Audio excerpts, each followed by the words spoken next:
Erakundeok ezin dugu hori alde batera utzi. Hizkuntzaren erabilera baita euskarak hizkuntza gutxitu gisa dituen erronka garrantzitsuenetako bat. Hori egiten dugu badakigulako errealitatea badagoela. Gaur egun, 100.000 nafar baino gehiago hitz egiten dute euskeraz. Eta 77.000 nafarrek ez dute ondo hitz egiten baina ulertzen dute.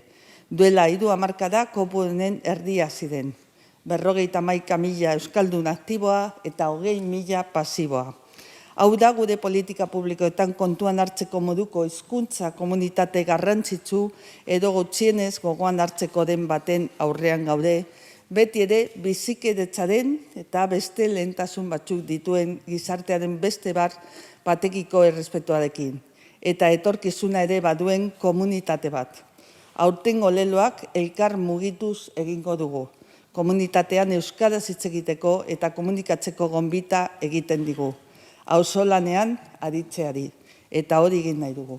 Foru exekutiboak ekimen honi emandako babesa modu positiboan baloratzen dugu.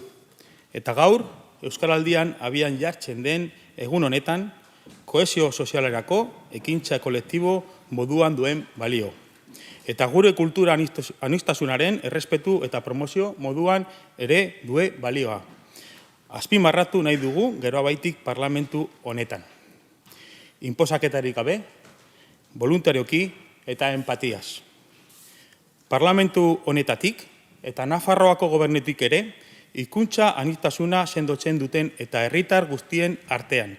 Jokabide ireki, begirunetzu eta inklusiboak sustatzen dituzten politika eta programak babesten jarraitu behar dugu.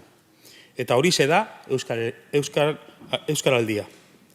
Azkenik, Geroabaitik euskara ulertzen duten herritarrei ekimen honekin bat egiteko deia egiten diegu. Aho bizi edo belarri prest moduan parte har dezaten.